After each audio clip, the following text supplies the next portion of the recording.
All right, adventurers, it is time to talk about probably the most controversial, most feared part of the Pathfinder 2nd Edition Remaster, and that is death, dying in the wounded condition. Some of you asked about this in the comments in my last video, so thank you for that. And I think I have somewhat of a unique perspective on this. And that's because in my previous campaigns, we had, well, incorrectly interpreted some of the death, dying, and wounded rules. And we already kind of played with a much harder version of these rules than the actual rules as written. So yeah, I know about dying. So let's talk about the way that death, dying, and wounded currently, I guess technically, or used to work, the way it will work in the remastered edition, and the sort of incorrect way that my team had been playing, and ultimately what this all means. Let's say you're in an encounter and you are dropped to 0 hit points. Well, you now are unconscious and you gain the dying condition, specifically dying 1. Provided nobody saves you, you sort of begin this cycle of recovery checks. At the end of your next turn, you make a flat check against 10 plus the value of your dying condition, so 11. These will follow the 4 degrees of success, so a crit success will decrease dying by 2, success will decrease by 1, a failure will increase your dying condition by 1, and a critical failure will increase your dying condition by 2.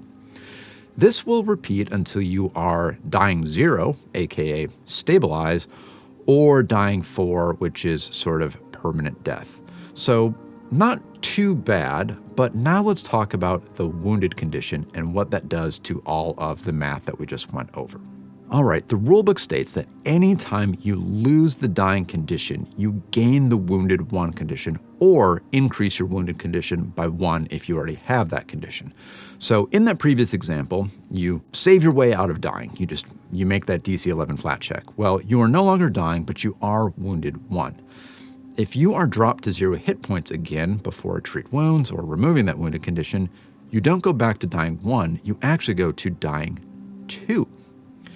Let's say you get back up again, you are now wounded 2. If you're dropped again, well, you're going to go straight to dying 3. You get back up again, and you are at wounded 3. And now, if you are dropped to 0 hit points, well, you are straight to dying 4.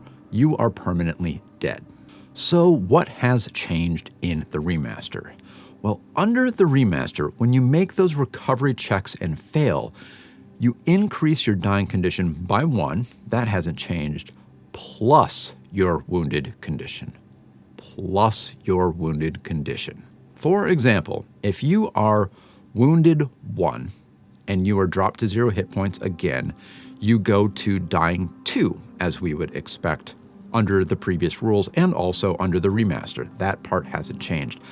But now, when you make that recovery check and you fail, under previous rules, you would advance your dying condition by 1. You would go to dying 3 in that case. Under the new rules, you increase your dying condition by 1 plus your wounded condition. So that is 1 plus 1. You are already dying 2. You add 1, you add another 1, and you are dying 4, permanently dead after failing a single recovery check. And this is so much deadlier than the previous rules, at least when you are wounded. Using that same example, well, earlier, under the older rules, if you were wounded and you were dropped to 0 hit points, again, you would go to dying 2. But then if you failed a recovery check, you'd still be only at dying 3, and you'd have to fail 2 recovery checks to die permanently. Additionally, that would be 2 rounds, not just 1 round, that your teammates could come to your rescue. So it is more difficult for multiple reasons in the new rule set. It is just so much less time, and it is just 1 bad dice roll and you are done for good. So what was my party doing before, and how does that compare to the, well, rules as originally written and the rules under the remaster, and what does this all mean? Well, we were sort of incorrectly interpreting what happens when you come out of dying.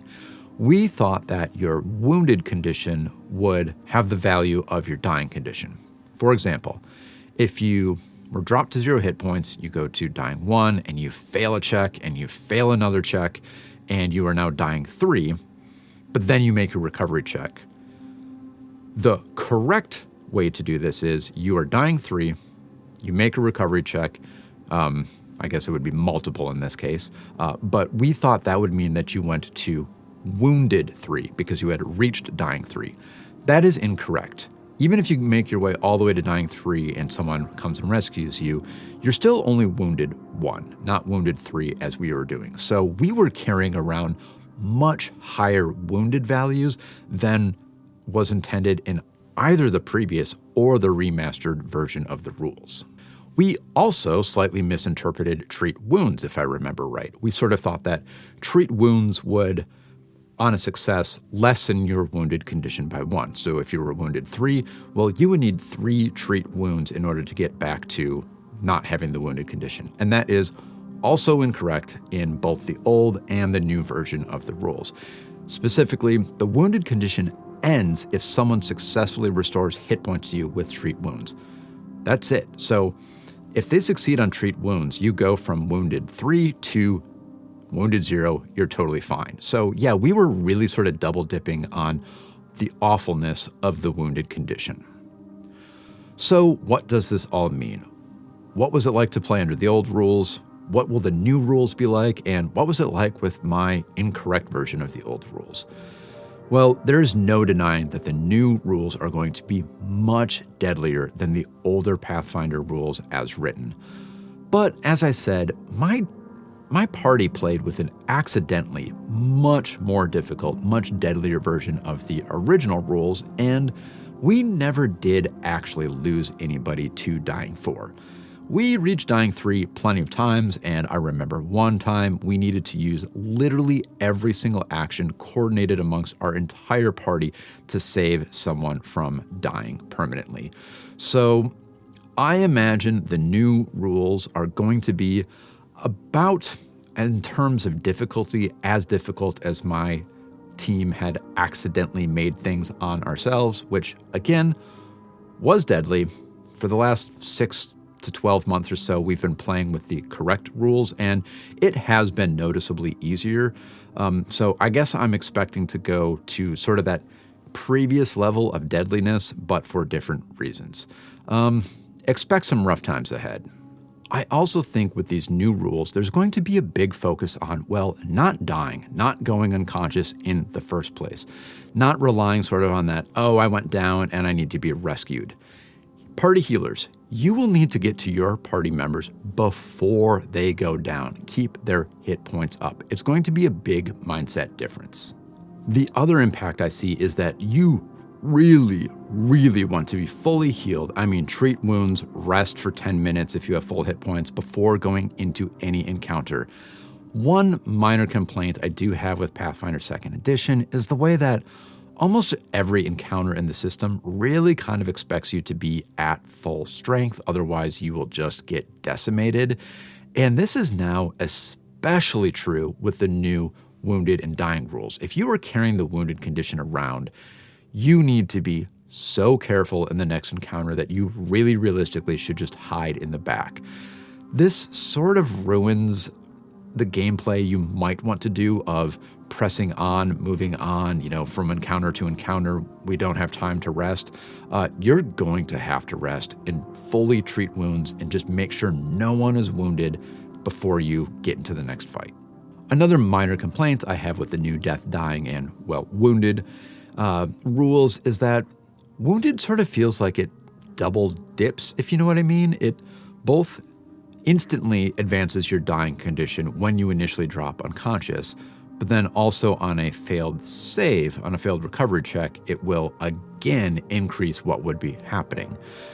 In a game where every +1 matters on a 1 through 20 outcome, adding a +1 twice, so adding a +2 on a 1 through 4 outcome is just really inconsistent and really kind of overpowered. But as always, you do you. You don't have to adopt these new rules right away if you don't want to, or maybe you are looking for more of a challenge and it's going to suit your table's needs. Do whatever works best for you, or works worst, as my table was accidentally doing for such a long time. Anyway, let me know what you think of the new Death, Dying, and Wounded rules, or if there's anything else in particular from the remaster that we should be covering. Until then, remember you will now have to treat encounters sort of like I treat chores that I'm trying to avoid. You're going to need a full hour's rest in between every single one.